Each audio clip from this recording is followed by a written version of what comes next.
Jadi alat yang bisa kita gunakan ketika orang akan meninggal, pertama lidah.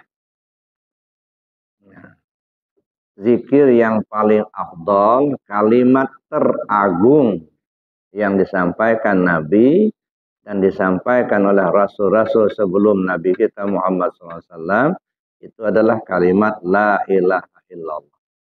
Itu kalimat teragung sedunia, bahkan bukan hanya sedunia dan selangit. Ya.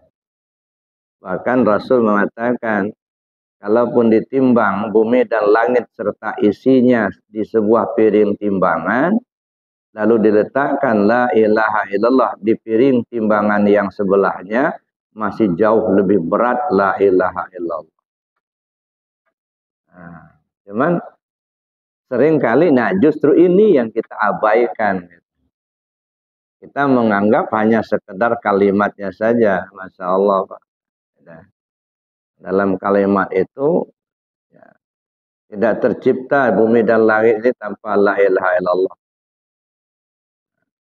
Itu beratnya kalimat itu. Makanya selalu saya anjurkan dan kita mohon pada Allah supaya bisa terbiasa mengucap kalimat itu, karena itu kalimat kunci. Ya, kalaupun ada yang nggak senang dengan kalimat itu, ya silakan sajalah. Nggak pula bisa kita paksakan. Nah, karena kata Allah dalam Al-Quran, fadzkurullah ala ma hadakum. Berzikirlah kamu kepada Allah sesuai petunjuk. Ada orang diberi petunjuk untuk zikir kepada Allah di tingkat syariat. Ada. Mungkin dengan cara itulah dia masuk surga. Kalau sudah nyanyi-nyanyi, itu senang dia. Subhanallah walhamdulillah. Senang. Dan bagus.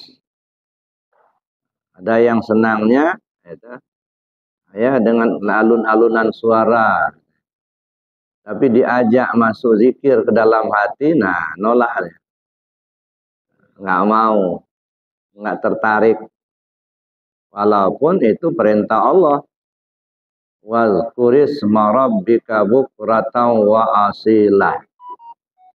Sebutlah nama Tuhanmu di pagi hari dan di sore hari. Di siang hari, di malam hari.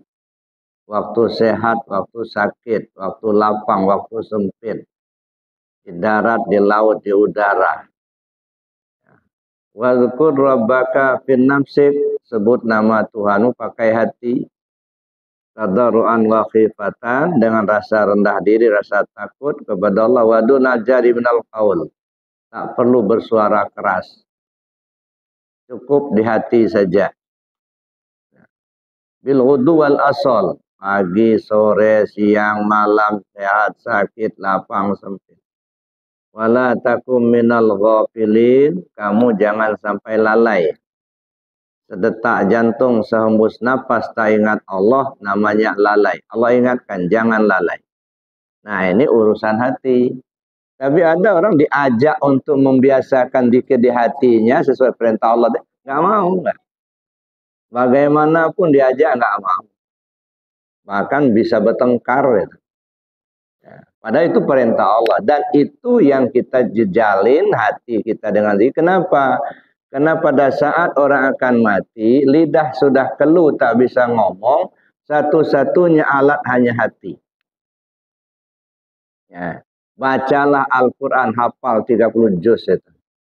Lakukanlah sholat banyak-banyak. Tapi kalau hati ini tidak terlatih dengan zikirnya kepada Allah, bagaimana dia akan meninggalkan dunia ini? Nah, maka Allah perintahkan betul itu, zikir di hati. Jangan sampai kita hanya bikin patung. Sholat tak ingat Allah, patung sholat. Sedekah tak ingat Allah, patung sedekah. Haji tak ingat Allah, patung haji. Jangan bikin patung, kata Nabi. Tidak bisa bermanfaat. Karena patung, ada mata tak melihat, ada telinga tak mendengar, ada mulut tak bisa bicara, kecuali ada ruhnya. Ruh dari amal itu sirrul ikhlas. Kata Syekh Athaillah dalam kitabnya Al-Hikam, al-amal suwarun qaimatun wa arwahuha wujudus sirril ikhlasi fiha. Seluruh amal yang kau perbuat tidak ubahnya seperti patung. Ada mata tak melihat, ada telinga tak mendengar, kecuali ada ruhnya. Ruh dari amal itu adalah sirrul ikhlas. Rahasia ikhlas. Rahasia ikhlas itu zikir. Tak mungkin kita bisa ikhlas tanpa zikir. Nah, dengan zikir menimbulkan ikhlas. Dengan ikhlas menghidupkan amal. Maka saya katakan zikir itu bukan kewajiban, tetapi kebutuhan. Tapi banyak manusia yang tak merasa butuh dengan zikir. Bukan hanya tak merasa butuh, malah benci sama zikir. Na'udzubillah. Ada. Sama dengan makan. Makan nasi bukan kewajiban, tapi kebutuhan. Ada. Cuman di kita ini kadang-kadang terpatri pikiran kita, oh ini kewajiban.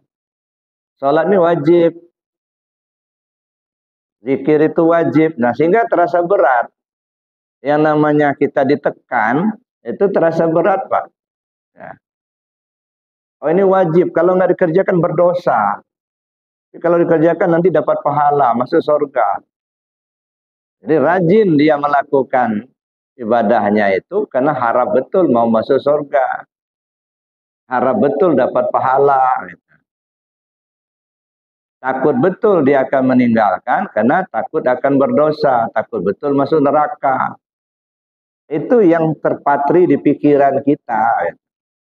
Selalu dikejar dengan pahala, surga, takut neraka, dosa. Muter di situ aja.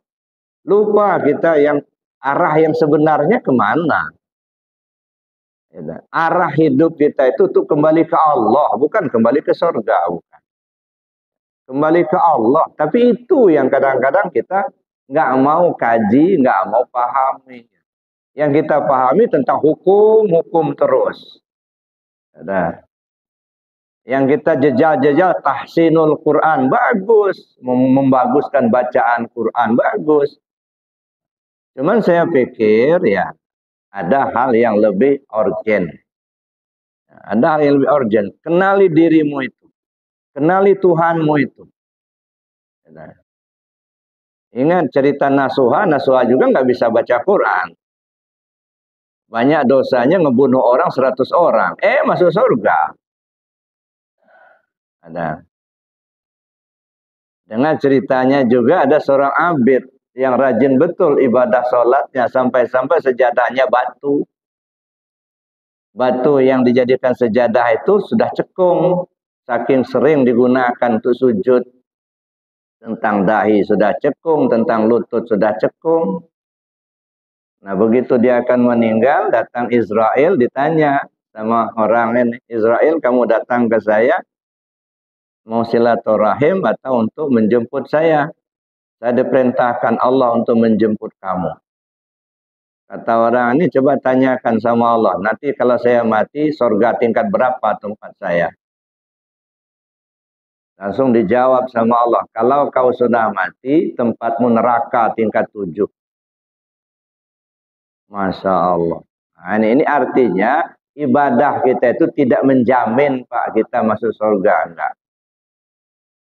Nah, jangan kita ya nuntut sama Allah. Saya rajin betul sholat ya Allah. Mana surga saya? Enggak.